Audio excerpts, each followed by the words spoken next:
하나님의 말씀 예레미야 14장 1절에서부터 18절까지 읽겠습니다.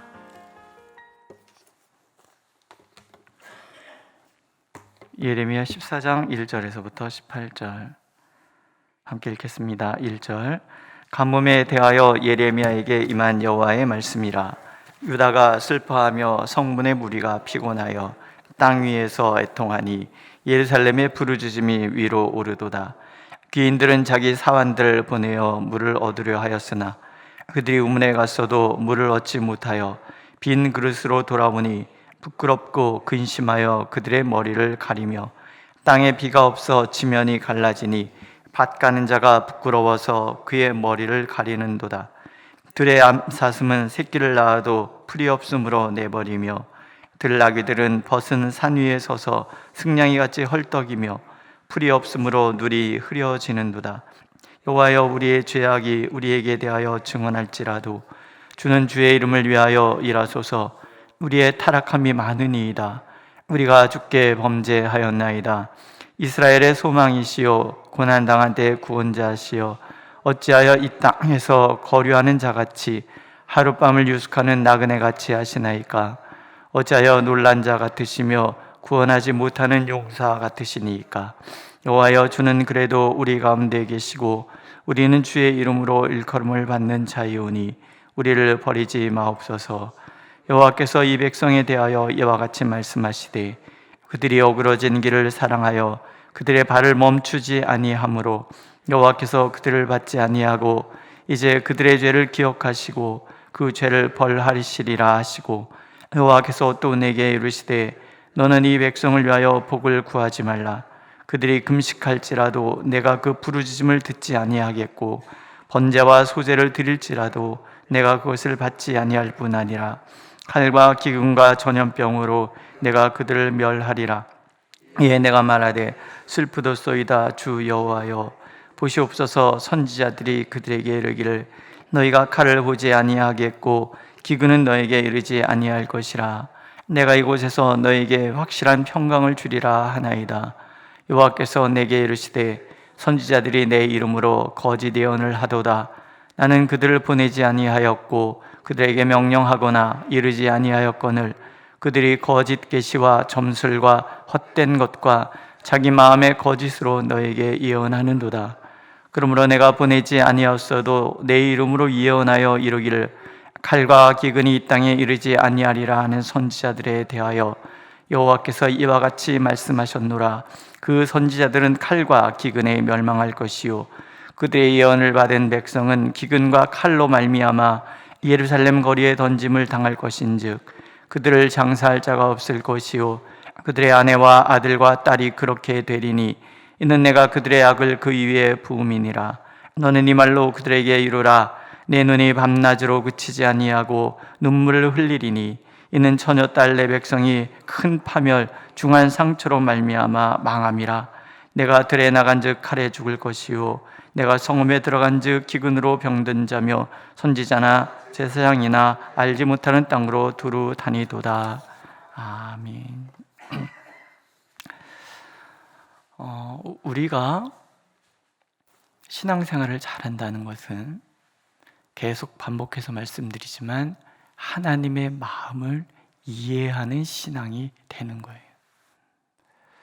하나님의 본심, 하나님이 겉으로 하시는 말씀과 하나님의 본심이 무엇인지를 구분하는 거예요. 오늘 보면 가뭄에 대하여라고 시작이 되죠. 가뭄에 대하여. 가뭄이 맺어요. 유다가 슬퍼해요. 성문의 무리가 피곤하고 땅에서 애통하니 예루살렘의 부르짖음이 위로 올라간다. 문제가 발생을 했어요. 그래서 백성들이 통곡하며 울어요. 기근에 대해서. 근데 이 통곡이 어떤 통곡이냐면 기근에 대한 통곡이에요. 기근이 너무 힘들다라는 거기에서 나오는 그런 통곡, 부르짖음, 불평 이런 거란 말이죠. 정작 근본적인 게 뭔지를 모르는 거예요. 이들의 불행은 다른 거 아니에요. 하나님이 뭘 원하시는지 알지 못하기 때문에 그래요. 성경의 많은 부분에 하나님의 마음에 대한 이야기가 나오지만 제가 몇 가지만 들으려고 합니다. 요한복음에 보면 이렇게 말씀하시죠. 이는 너희가 나를 사랑하고 또 내가 하나님께로부터 온 줄 믿었으므로 아버지께서 친히 너희를 사랑하심이라. 하나님의 마음은 우리와 사랑의 관계를 맺는 거예요. 친히 사랑하고 우리가 하나님을 알고 하나님이 그 무엇과도 중간에 매개체 없이 친히 하나님, 이 안에는 예수 그리스도조차도 없는 거예요. 아버지 하나님과 우리가 친히 사랑하는 그런 것, 이게 하나님 원하시는 거예요. 로마서 말씀을 보세요. 만일 하나님이 우리를 위하시면 누가 우리를 대적하리요? 자기 아들을 아끼지 아니하시고 우리 모든 사람을 위하여 내주시니가 어찌 그 아들과 함께 모든 것을 우리에게 주시지 아니하겠느냐? 하나님은 우리에게 모든 것을 주고 싶으신 분이에요. 하나님이 우리를 위하시면 누구도 손댈 수 없는 그런 존재가 되기를, 존재임을 하나님 알기를 원하시는 거예요. 다 주어서 그런 존재 만드시기를 원하시는 게 하나님의 마음이에요. 예레미야 선지자를 통해서도 이렇게 얘기하시죠. 너희를 향한 나의 생각을 내가 아나니 평안이요 재앙이 아니니라. 너에게 미래와 희망을 주는 것이니라. 시련이 있어요. 이스라엘이 망하고 있어요. 망할 거예요. 바벨론이 쳐들어와서 포로로 끌려가게 될 거예요. 근데 이게 재앙이 아닌 거예요. 이런 일들을 통해서 하나님께서 이스라엘 백성들을 새롭게 해서 정말 하나님을 사랑하는 사람들, 하나님이 주시는 그 평안을 누리는 사람으로 바꾸고 싶은 거예요. 31장 20절에 보면 이렇게 말씀하세요. 에브라임은 나의 사랑하는 아들, 기뻐하는 자식이 아니냐. 내가 그를 책망하여 말할 때마다 깊이 생각하노라. 그러므로 그를 위하여 내 창자가 들끓으니 내가 반드시 그를 불쌍히 여기리라. 여호와의 말씀이니라. 매를 드시는데 순간적으로 욱해서 하는 그런 분이 아니라는 거예요. 깊이 생각하고 어떻게 해야 이들이 돌아설 것인가에 대해서 깊이 생각하고 가장 교육적으로 가장 좋은 것으로 우리에게 행하시는 분이 하나님이시라는 거예요. 야단을 치는데도 창자가 들끓어요. 애간장이 끊어진다 그러잖아요. 그 아픔으로 바라보시는 하나님의 마음. 그런데 그 하나님이 기근을 보내셨다. 왜? 이런 질문이 나와야 되는 거죠. 오늘 우리 삶 속에 어려움이 찾아왔어요. 왜? 이게 우리가 하나님의 마음으로 나아가는 그런 길이라는 거죠. 당장 눈앞에 보이는 기근, 이것 때문에 부르짖고 우는 것은 아주 낮은 신앙이에요. 왜? 무엇 때문에? 이것을 통해 하나님 나에게 이것을 통해서 하나님 나에게 무엇을 말씀하시기에, 뭘 말씀하려고 하시기에, 여기에 대해서 우리가 하나님이 깊이 생각하셔서 하시는 일이라 그래요. 우리도 깊이 생각해서 하나님의 마음에 다 이게 성숙한 신앙이라는 거예요. 오늘 내 앞에 닥쳐 있는 어려움, 자녀의 문제, 물질의 문제, 건강의 문제, 여러 가지 문제들이 있는데 하나님의 본심은 모든 것을 내어주시고 우리가 하나님의 그 모든 풍성하심을 풍성하게 누리며 살아가기를 원하시는 게 본심인데 왜 이런 일이 있냐는 얘기죠. 왜? 이 근원적인 문제를 살피고 근원적인 문제를 해결해 가기를 원하시는 하나님의 마음이 있는 거예요. 기근이 오니 힘들지요. 물을 얻으려 하지만 우물에 가서도 물을 얻지 못하고 빈 그릇으로 돌아오니 땅이 갈라지고 들짐승도 헐떡이고 온 세상을 목마르게 하는데 이런 일들이 왜 일어났는가? 오늘 보면 근원적인 죄가 세 가지가 등장해요. 첫 번째 10절, 여호와께서 이 백성에 대하여 이와 같이 말씀하시되 그들이 어그러진 길을 사랑하여 그들의 발을 멈추지 아니하므로. 이게 기근의 원인인 거예요. 어그러진 길을 사랑하고 어그러지는 길을 가면서 멈추지 않아. 하나님이 원치 않는 길을 가면서 그 길을 사랑하고 멈추지 않아. 돌아오라고. 그 길 가지 말라고 아무리 얘기를 해도 이게 너무 좋아. 세상이 너무 좋아. 그래서 그 길을 가는데 멈추질 않아요. 두 번째 근원적인 죄는 영적 지도자의 무지와 그것을 따르는 백성들의 무지예요. 선지자들이 내 이름으로 거짓 예언을 하는도다.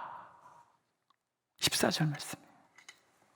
나는 그들을 보내지 아니하였고 그들에게 명령하거나 이르지 아니하였거늘 그들이 거짓 계시와 점술과 헛된 것과 자기 마음의 거짓으로 너에게 예언하는도다.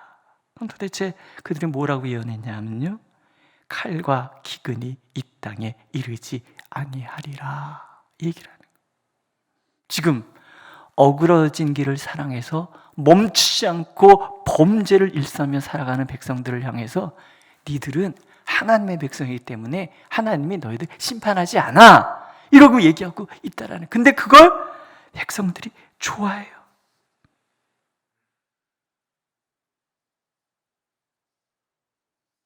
좋아해.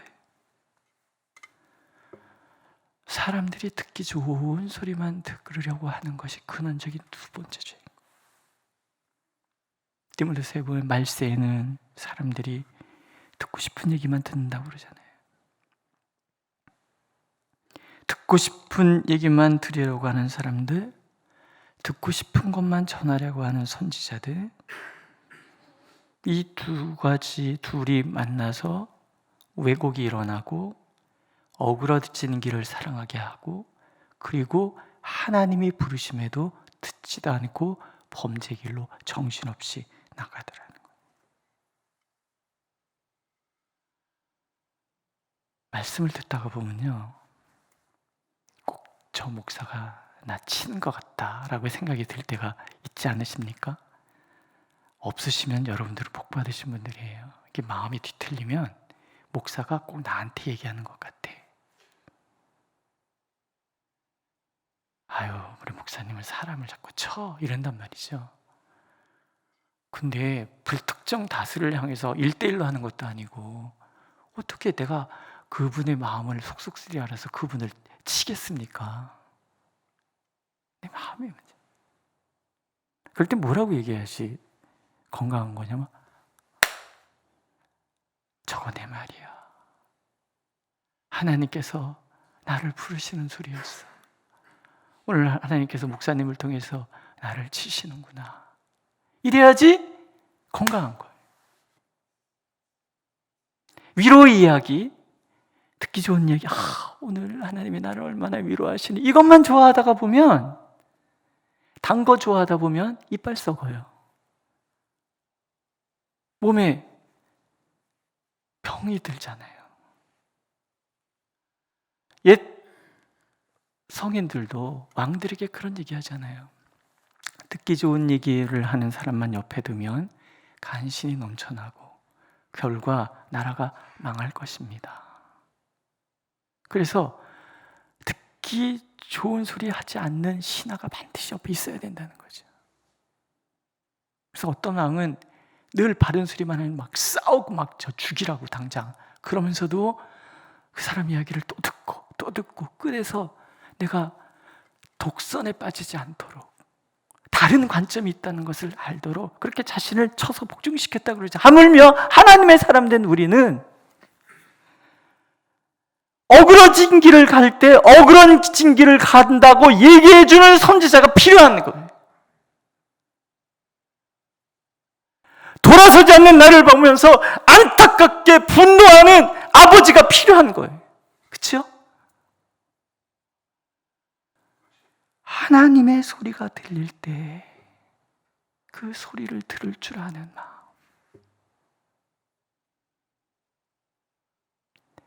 내가 하나님의 음성을 듣고자 한다 그러면 여기에 지난번에 세례받은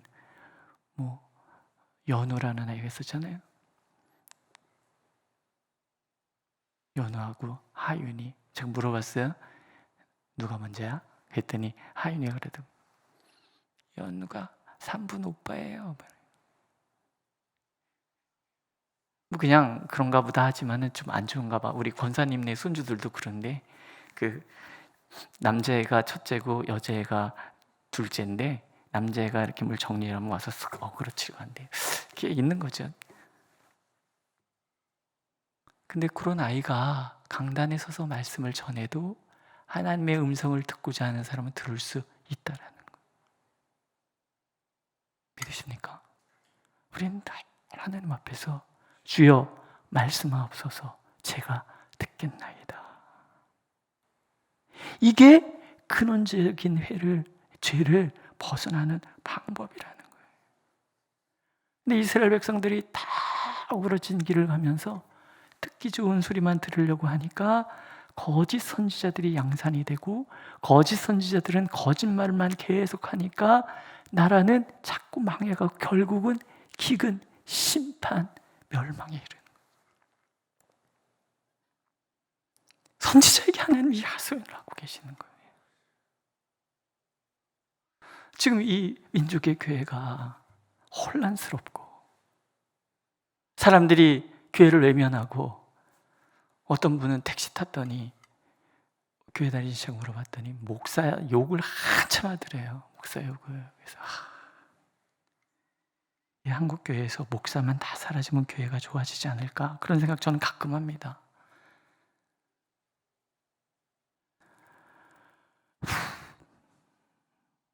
보면 저도 똑바로 사는 것 같지가 않아서 할 말도 없고 그래서 그냥 어쩌면 좋습니까? 그러는데 왜 이렇게 됐냐는 얘기죠. 결국은 듣고자 하는 얘기만 듣고 듣기 좋은 소리만 하다가 그냥 복 이러다가 이 민족의 교회가 망해가고 있는 거예요.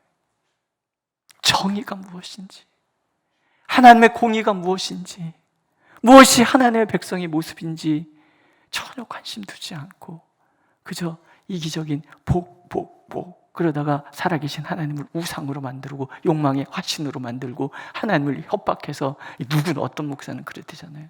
하나님 너 나라면 꼼짝도 못해.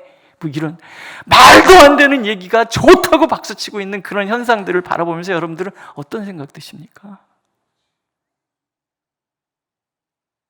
하나님의 장난감도 아니고 오늘 우리가 하나님 앞에서 이 근원적인 이 죄, 내가 듣고 싶은 것만 들으려고 하는 이 죄에서 벗어나지 않는다면 기근은 끊임없이 찾아올 거라는 거죠. 세 번째는 하나님의 눈물을 알지 못하는 거예요. 17절에 보면 너는 이 말로 그들에게 이르라 내 눈이 밤낮으로 그치지 아니하고 눈물을 흘리리니 이는 처녀 딸 내 백성이 큰 파멸 중한 상처로 말미암아 망함이라. 성숙한 자녀가 아버지의 마음을 알잖아요. 어머니의 마음을 알아주잖아요. 오늘도 우리를 바라보시면서 정말 좋은 것을 모든 것을 주시기를 원하시는데 이거 외면하고 그저 기근으로 달려가는 우리를 바라보면서 애통하며 우시는 하나님의 눈물을 바라보기를 하나님 원하시는 거예요. 이걸 모르는 것이 세 번째 근원적인 죄입니다. 오늘 우리는 어떻습니까? 정말 하나님이 뭘 원하시는지, 정말 하나님 우리를 얼마나 사랑하시는지, 사랑하시기 때문에 어떻게 우리를 부르고 계시는지 여러분 알고 계십니까? 오늘도 하나님 우리가 진지하게 하나님께 나와서 하나님의 마음을 헤아리고 그 하나님의 은총 가운데 내가 머물기를 사모하기를 간절히 원하고 계십니다. 기도하겠습니다. 밤낮으로 눈물 흘리시며 우리를 부르시는 하나님, 주여, 우리가 주님으로 충만하게 하옵소서. 주님의 마음이 우리 마음에 충만하고, 주님의 눈물이 우리 눈에 충만하고, 주님의 생각이 우리 생각에 충만하고, 우리의 걸음걸음이 주님으로 충만할 수 있도록 우리 가운데 충만하시옵소서. 예수님의 이름으로 기도드렸습니다. 아멘. 하늘에 계신 우리 아버지, 아버지의 이름을 거룩하게 하시며 아버지의 나라가 오게 하시며 아버지의 뜻이 하늘에서와 같이 땅에서도 이루어지게 하소서. 오늘 우리에게 일용할 양식을 주시고 우리가 우리에게 잘못한 사람을 용서해 준 것 같이 우리 죄를 용서하여 주시고 우리를 시험에 빠지지 않게 하시고 악에서 구하소서. 나라와 권능과 영광이 영원히 아버지의 것입니다. 아멘.